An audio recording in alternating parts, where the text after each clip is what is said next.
네, 오늘의 첫 번째 시그널 픽은 박주민 더불어민주당 의원과 함께하겠습니다. 의원님 어서 오세요. 네, 안녕하십니까. 예, 어색하시죠? 예, 소파가 좀 편히 앉으셔도 되는데 어제 대통령이 일정 마치고 좀 귀국을 했는데 G7 일정부터 좀 여쭤보겠습니다. 한일 정상회담이 있었는데요. 뭐 실용 외교다라는 평가도 있는 것 같고 이전에 대통령으로 당선되기 전에 자연인 이재명 신분으로 했던 말보다는 좀 톤이 낮아졌다 뭐 이런 평가도 있는 것 같아요. 민주당에서 보시기엔 좀 어떻게 회담 결과를 평가를 하고 계신가요? 상당히 잘 된 회담이라고 보고요. 방금 말씀하신 것처럼 대통령 되시기 전에 했던 말씀에 차이가 있다고 하시는데 저는 사실 그 부분 잘 모르겠거든요. 실용적이시고 예.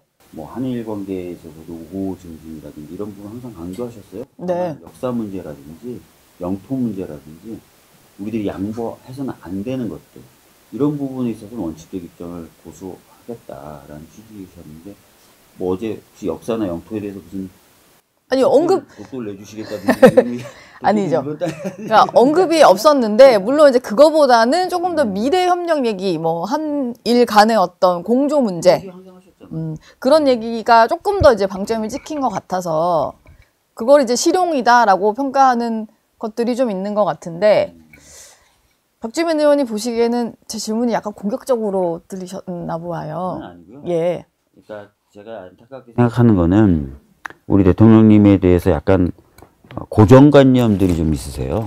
고정관념? 네, 그래서 그런 부분에 대해서는 좀 제가 적극적으로 좀 바로 좀 잡는 것이 필요하다고 생각하다 보니까 이렇게 말씀드립니다. 지금은 그런 과정 같아요. 고정관념이 있었는데 실제로 이제 대통령 당선 이후에 보여주시는 행보가 예상과 좀 다른 것들이 나오니까 그거에 좀 이제 그럴 줄 알았는데 아니다라는 반응도 있는 것 같고 그러니까요. 그게 약간 실용이라는 단어를 쓰는 표현도 나오는 것 같고 네. 그런 것 같아요. 알겠습니다. G7 얘기 좀 해봤고 김민석 후보자 얘기를 좀 해봐야 될 것 네. 같아요. 아마 국내로 돌아오는 이재명 대통령도 이 부분에 대해서는 조금 이제 신경을 쓰고 계시지 않을까 싶은데 야당에서는 계속해서 공세를 좀 이어가는 중이고 야당에서 지적하는 것의 핵심은 이런 건데요.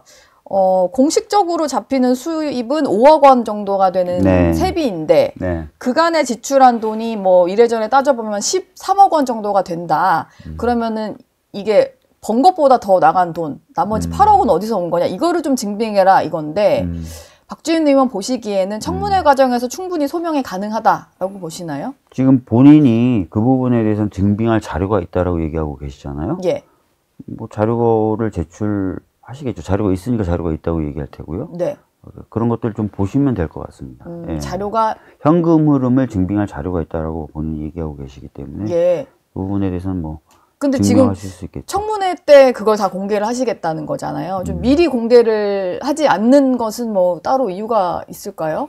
글쎄요, 청문회 관련된 것도 여러 고려를 할 수도 있고, 네. 과거에도 보면은 청문회 관련돼서 후보자들이 해명을 보다 효과적이고 분명하게 하기 위한 여러 가지 계획을 짜지 않습니까? 예.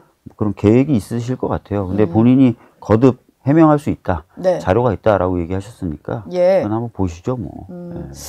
일각에서는 이제 지난 정부 때 초반에 낙마했던 정호영 복지부 장관 후보자라든지 김승희 전 복지부 장관 후보자 같은 경우에는 아빠 찬스, 엄마 찬스 이런 의혹들이 좀 있었는데 민주당에서 이번에는 김민석 후보자의 아들 때문에 불거진 아빠 찬스 논란에 대해서 그냥 부모로서 줄 수 있는 도움이다 이런 얘기를 좀 하세요. 그래서 야당 때랑 여당 때의 어떤 입장이 너무 달라진 거 아니냐 이런 지적도 있는데요. 지금 논란이 되고 있는 게 이제 고등학교 동아리 시절에 이제 법안을 네. 참고 삼아 이렇게 만들었던 그 활동 그런 것들 입시에 활용되지 않았다는 거지 않습니까? 그리고 그런 부분도 이제 소명할 수 있다고 했고요. 예. 입시에 활용되지 않은 것도 아빠 찬스다 그러면은 이게 어떻게 해야 그럼 아빠는 아무런 양육과 교육에 신경을 안 써야 그래도 한 줄 스펙 정도로는 남아있는 상태니까 네, 당장 그런... 입시가 아니다 하더라도 일반적인 어떤 고등학생들이 받을 수 있는 그런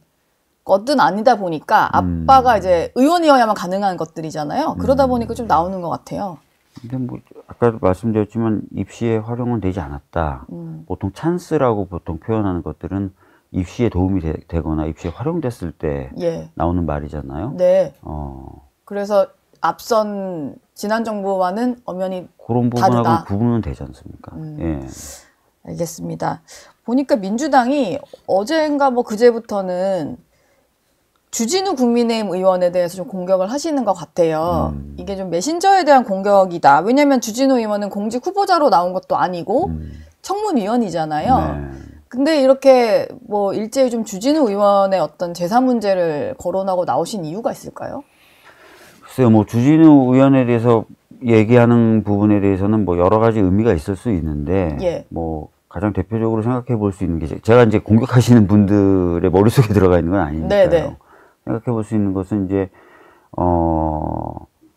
소위 말하는 뭐 공정 논란이라든지 뭐 이런 것도 있을 수 있겠고, 또 하나는 지금 문제 제기하고 있는 부분도 어떻게 보면은 다양한 사람들에게 다양하게 있을 수 있는 부분을 부각시키려는 의도실 수도 있겠죠. 예. 예. 일단 뭐 본인이 떳떳해야 문제 지적을 할 수 있지 않냐, 뭐 이런 논리로 지적을 하고 있다, 뭐 이렇게 보시는 거 보네요. 뭐 그런 측면도 있긴 있겠죠. 예. 예. 근데 지금 좀 이게 다른 문제라고 하시는 분도 있거든요. 뭐 주진우 의원이 어떤 아들이 좀 젊은 나이에 예금이 많다라는 문제와 지금 김민석 후보자 같은 경우는 혹시 이 약간의 좀 지출과 뭐 이제 들어온 수입이 맞지 않는 부분이 혹시 또 불법적으로 받은 자금이 아닐까라는 의혹인 건데 이건 좀 다른 문제잖아요.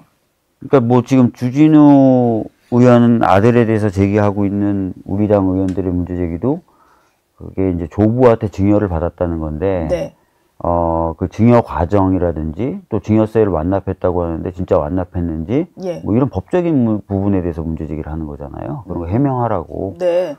그리고 뭐 사실은 주진우 의원으로서는 내가 공직 후보자가 아니다라고 얘기를 할 수 있겠지만, 주진우 의원도 국회의원이고 예. 공인이지 않습니까? 네. 그리고 그전에는 검사, 또 그전에는 대통령실의 대통령실에. 법률비서관이었고, 네. 공직자 생활을 쭉 해왔던 분이고, 또 재산 형성 과정에서 이제 사인으로 있었을 때 뭐 형성됐던 부분도 있다고 얘기하지만 우리가 또 강력하게 비판하는 것 중에 하나가 정관예우잖아요. 그리고 네. 뭐 저는 잘 모르겠는데 아버님도 검사셨다 그러더라고요. 예. 주진우 위원회. 그러니까 네. 증여하셨다는 그 할아버지가 할아버지. 되는데 그분은 재산을 그럼 어떻게 형성하신 거지? 그 수십억의 재산을. 제가 알기로 검사들 월급이 그렇게 많지는 않거든요. 네. 뭐 그런 것들도 사실 어떻게 보면 공직자의 윤리라는 측면에서 보면 뭐 평가받고 얘기할 만한 부분은 있는 거죠. 그래서 내가 왜 평가를 받아야 되냐라고 얘기하는 거는 네. 조금 어떻게 보면 좀 아닐 수도 있죠. 본인도 뭐, 공무원이었고 그쵸. 지금도 국회의원이라는 점도 생각하셔야 될 것 같아요. 본인도 뭐 증빙 다 할 수 있고 뭐 증여세 납부했던 뭐 이력 같은 거 있다라고 하니까. 근데 지금은 어쨌든 그것도 봐야 되겠죠. 예, 예. 청문회 대상은 또 김민석 후보자다 보니 뭐 그런 반응이 좀 나온 것 같습니다. 지금까지 뭐 이재명 정부의 인사 기준이랄까요? 뭐 그런 것들이 나온 건 없는 것 같은데 그렇죠. 박주민 의원이 보시기에 이재명 정부의 핵심 인사 기준? 조금 뭐 내부적으로라도 공유되고 있는 그런 기준이 있나요? 뭐 도덕성 기준이나 이런 거는 뭐 과거에 이제 우리 정부나 민주당이 주장해왔던 바들이 있으니까 그걸로 생각해 보시면 될 것 같고, 예. 주로 지금 대통령께서 강조하시는 것은 능력과 경험이지 않습니까? 특히 이제 인수위가 없이 정부가 시작되다 보니까 네. 그런 부분에 있어서 좀 더 강조가 되고 있는 것 같아요. 어쩔 수 없는 상황이죠. 예. 그래서 그런 부분이 지금 현재는 주되게 고려되고 있다. 이렇게 보시면 될 것 같습니다. 능력과 경험. 네. 능력이 괜찮으면 뭐 그 전에 어떤 이력이 어쨌든 간에 또 쓸 수도 있고 뭐 이런 그렇게 건가요? 말씀드린 적은 없는데요. 네, 알겠습니다. 제가 분명히 도덕성 기준에 대해서 여쭤보길래 네. 과거 민주당과 제가 여쭤본 거는 정부에 대해서 혹시 지난 정부에서 어떤 일을 했다 하더라도 능력이 인정이 되면 또 쓸 수도 있는 건가? 뭐 이런 거였어요. 제가 방금도 그렇지 않다고 말씀드렸잖아요. 알겠습니다. 네.